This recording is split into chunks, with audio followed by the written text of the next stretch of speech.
começando o feriado hoje aqui no Brasil e estamos juntos nessa caminhada. Seja muito bem-vindo, querido. Feriadão, que esse feriadão seja abençoado, alegre, próspero na tua vida e que esse Deus glorioso, Criador dos céus e da terra, esteja te guardando e te livrando de todos os males, a intenção e a atenção do maligno. Amém? Muito bem, vamos orar então, falar com esse Deus glorioso, esse Deus Criador dos céus e da terra, o El Shaddai, o Todo-Poderoso. Senhor Deus Santo, vivo, poderoso, Deus Criador dos céus e da terra, Deus, muito obrigado, Pai. Obrigado, Deus, pela tua misericórdia, obrigado pelo teu amor infinito. Deus, obrigado pelo descanso da noite, obrigado por mais um dia de vida, pelo ar que respiramos. Obrigado pela água que bebemos, obrigado, ó Deus, pela comida que está sobre a mesa, obrigado por termos uma família, ó Deus. Ó Pai, que a Tua presença, ó Pai, em nossas vidas, torne os nossos dias mais alegres, abençoados e prósperos, em nome de Jesus. Seja repreendido, ó Deus, do nosso meio todo espírito de enfermidade, todo espírito de desânimo, de culpa, de rancor, de inveja, de vício, de prostituição, e que verdadeiramente o Teu Espírito Santo, ó Pai, tome lugar em nossas vidas, nos consolando, nos confortando, nos alicerçando e nos direcionando. Ó Deus, em Tuas mãos eu coloco a minha vida, da minha família, dos meus parentes, meus amigos, dos nossos ouvintes aqui. Coloco em Tuas mãos como criatura nas mãos do Criador. Porque o melhor lugar para a criatura estar é nas mãos do seu Criador. E assim somos nós, ó Pai, em Tuas mãos. Obrigado, Deus, e que este devocional esteja nos abençoando, em nome de Jesus. Amém e graças a Deus. É isso aí, queridos. O texto que eu quero trazer para nós hoje nesse devocional é Mateus capítulo 7, do versículo 15 até o 23, que fala sobre os frutos da verdadeira fé. Mas o que eu quero ler para vocês é Mateus 7,15 e depois nós vamos desenvolvendo. Mateus 7,15 diz: guardai-vos dos falsos profetas que vêm a vós disfarçados em ovelhas, mas interiormente são lobos devoradores. E eu costumo sempre dizer aqui, só existem falsos profetas, falsos pastores, porque existem falsas ovelhas. Ok? Então, esse trecho de Mateus, como eu falei, capítulo 7, versículo 15 ao 23, aborda a importância dos frutos da verdadeira fé. Mas como assim frutos da verdadeira fé? Sem fé é impossível agradar a Deus. E a fé sem obras, ela é morta, né? Então, fala dos frutos da verdadeira fé. Então, Jesus começa alertando sobre falsos profetas que se disfarçam como ovelhas, mas na realidade são lobos vorazes, devoradores. E ele também nos adverte sobre a necessidade de discernir esses enganos espirituais. A melhor maneira de você discernir o engano espiritual é buscando na palavra de Deus, que é o que Jesus recomenda. Ele diz: buscai nas escrituras, porque julgaste ter nela a vida eterna, e é ela mesma que testifica de mim.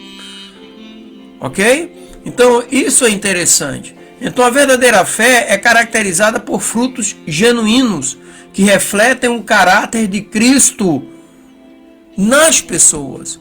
Então, Jesus, ele compara a fé genuína a uma árvore boa que produz bons frutos.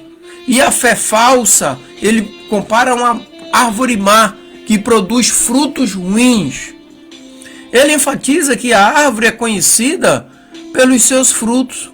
Mas, no entanto, muitos dirão a ele naquele dia: Senhor, Senhor. Mas Jesus declara que nunca os conheceu. Por quê? Porque eles praticavam frutos maus, iniquidade. Então esses versículos ressaltam que a verdadeira fé não é apenas uma profissão da boca, não é aquilo que você declara só, o que você fala, mas uma relação transformadora com Deus, com o próprio Cristo. Que essa relação ela é demonstrada através das relações justas, frutos bons que nós temos para mostrar. Então é fundamental entender que a verdadeira fé não é baseada em obras, mas as obras são o resultado natural de uma fé genuína.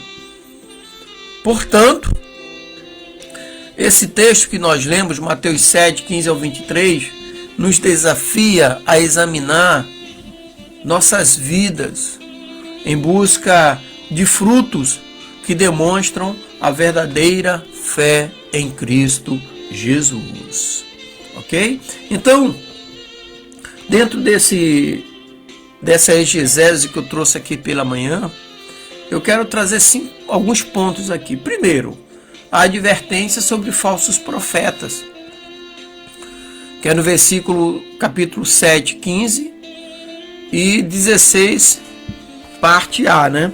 Que diz assim: acautelai-vos, porém, dos falsos profetas, que vêm até vós vestidos como ovelhas, mas interiormente são lobos devoradores. Por seus frutos conhecereis. Ok? Então, os lobos, pele de cordeiro. Então, aqui nós temos a descrição de Jesus que ele faz sobre falsos profetas. E na segunda carta que Paulo escreveu aos Coríntios, capítulo 11, versículo 14, diz assim: e não é de admirar, porque o próprio Satanás se disfarça em anjo de luz. O que é que Satanás traz para a igreja? Falsas doutrinas, falsos ensinamentos. Então nós temos que nos acautelar sobre isso aí. Então existe a necessidade de discernimento. Então quando Jesus trata do assunto, ele está destacando a importância de discernir entre o genuíno e o falso. E por que não colocar no plural e os falsos? Porque são tantos nesses dias, né, queridos? E na primeira carta de João, capítulo 4, versículo 1 diz: amados, não creais a todo espírito, mas provai se os espíritos vêm de Deus, porque muitos falsos profetas têm saído pelo mundo. Satanás tem trazido muitos movimentos para a igreja, muitos. E nós precisamos ver nas escrituras o que é que nos fala sobre isso, porque se a Bíblia Sagrada é a nossa bússola, precisamos olhar para onde é que nós estamos indo. Segundo ponto, Mateus 7, parte B do versículo 16 até o versículo 18, fala sobre árvores. Árvores conhecidas pelos seus frutos. E aqui nós temos a analogia das árvores e frutos. Aí, como, né? Como essa metáfora ilustra a relação entre fé e os frutos. Ela ilustra uma relação boa entre a fé e os frutos. Que é isso que nós precisamos discernir bem. Paulo, quando escreveu aos Gálatas, no capítulo 5, versículo 22 e 23, ele diz assim: mas o fruto do Espírito é, amor, alegria, paz, longanimidade, benignidade, bondade, fidelidade, mansidão e domínio próprio. Talvez esteja faltando nos nossos dias hoje.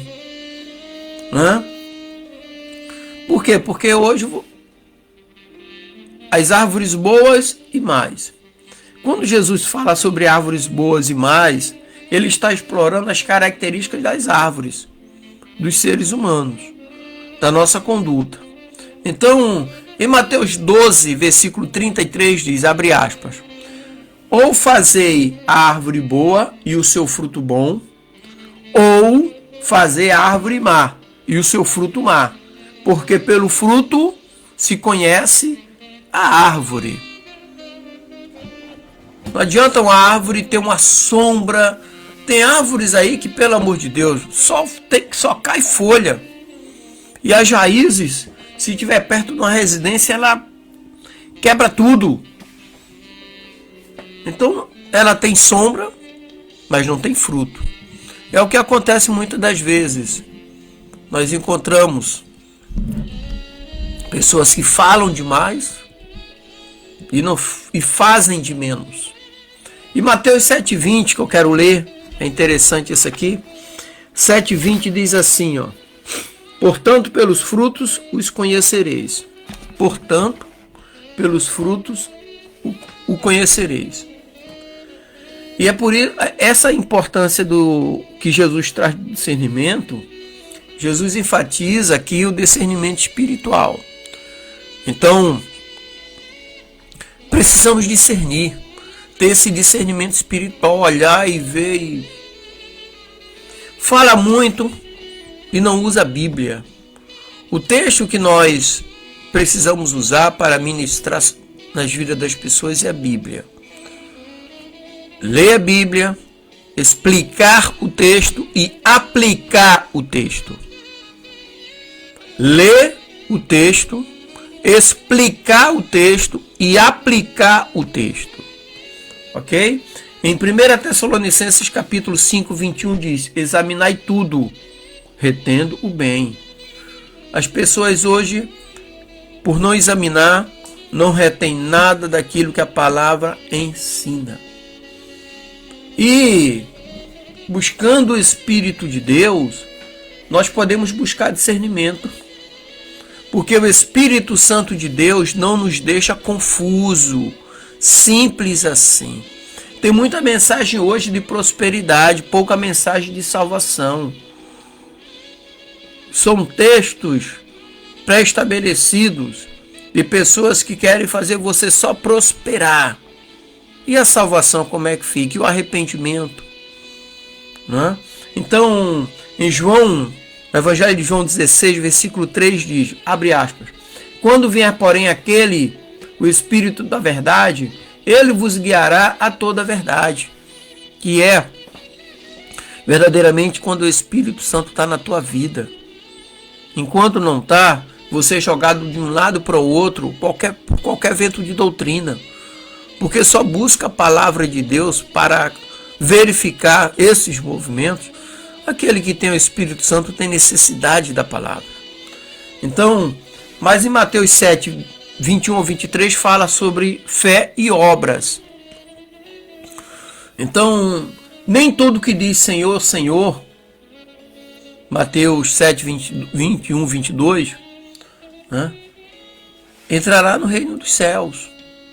Então aqui explora a diferença entre uma profissão de fé, aquilo que a pessoa fala, e uma verdadeira relação com Cristo. Tem gente que fala demais e faz de menos, como eu já citei aqui. Então, precisa-se haver uma relação entre a fé e as obras. Em Tiago, capítulo 2, versículo 17 diz, assim também a fé, se não tiver obras por si só, está morta. Não é estará no presente, está. Não é estará no futuro, né? É no presente, está morta a fé sem obras. Então existe a necessidade de obedecer, da obediência. Então, e a obediência a Deus é uma manifestação da verdadeira fé. Obediência a Deus. O que é que a Bíblia diz de todos esses movimentos que estão acontecendo, de tudo que acontece hoje no meio do povo de Deus que se reúne para adorá-lo? A reunião é a igreja, reunião de pessoas. Jesus disse, quando houver 2 ou mais reunidos em meu nome, eu estou presente. Então a reunião de pessoas é a igreja, eclésia. Então, em João, no Evangelho de João 14, versículo 15 diz, se me amardes, guardareis os meus mandamentos. Quando nós amamos a Jesus, nós guardamos os seus mandamentos. Não é inventar movimentos para dizer que amamos a Cristo. Ele foi bem direto. Se me amardes, guardareis os meus mandamentos. Quais foram os 2 mandamentos novos que Jesus trouxe? Amar a Deus sobre todas as coisas e amar o próximo como a si mesmo. Então, em Mateus 7, 23, diz assim, e então lhes direi abertamente, nunca vos conheci, apartai-vos de mim, vós que praticais a iniquidade. Esse é o julgamento de Cristo. que é o resultado do impacto da falsa fé. E em Apocalipse 20, versículo 12, diz: vi os mortos, os grandes e os pequenos, postos em pé diante do trono. Vi os mortos, grandes e pequenos, postos em pé diante do trono. Então, meu querido, eu quero concluir nessa manhã para você dizendo que, à medida que concluímos nossa jornada através das palavras de Jesus, nós somos levados a produzir frutos, ok? Frutos da verdadeira fé. Nós somos confrontados com esse trecho, com esse texto, um pequeno trecho do texto, né, aqui da Bíblia, Mateus 7, 15 a 23. Somos confrontados com uma verdadeira e verdade também, né, e profunda, por que não dizer, e transformadora palavra. Então Jesus nos alerta sobre os falsos profetas que se disfarçam e nos desafiam, né? E Jesus, os profetas nos dias de hoje nos desafiam a fazermos sacrifícios que a Bíblia muitas das vezes fala sacrifícios de tolo. E Jesus nos desafiou nesse texto a discernir a verdadeira fé e os falsos profetas. Então ele nos alertou sobre esses falsos profetas que já existiam naquela época, vieram ao longo da história e continuam ainda nos nossos dias. Mas o detalhe é que ele pede para nós examinarmos e discernirmos para ver se aquilo ali realmente vem de Deus ou não. E ele conclui dizendo que pelos frutos conhecereis a árvore. Ok? Porque o texto também nos mostra que Satanás se disfarça em anjo de luz para nos enganar. Como que é o engano que Satanás produz dentro da igreja? Com falsas doutrinas, falsos movimentos, parecidos com o que a palavra nos ensina, mas é distorcido. Então nós precisamos ter esse cuidado com esses enganos, para não sermos levados de um lado para o outro por qualquer vento de doutrina. Tem pessoas que eu vou estar ali porque fulano está ali pregando. Eu vou estar ali porque o fulano está ali pregando. Não vai pela comunhão e pela união. Não vai por Jesus, vai por homens. Então precisamos ter cuidado, porque um dos papéis do falso profeta também é tomar o lugar de Jesus na igreja. Sabe? Então, queridos, que Deus te abençoe e você tenha esse discernimento. E faça igual Jesus mandou. Jesus mandou: buscai nas Escrituras, porque julgais ter nela a vida eterna. E é ela mesma que testifica de mim, disse Jesus. Então, a melhor maneira de nós combatermos as ações dos falsos profetas em nossas vidas é nós buscarmos nas Escrituras. Amém? Queridos, que Deus te abençoe. Te dê um feriadão alegre, abençoado e próspero. Em nome de Jesus. Deus abençoe. Graça e paz. E para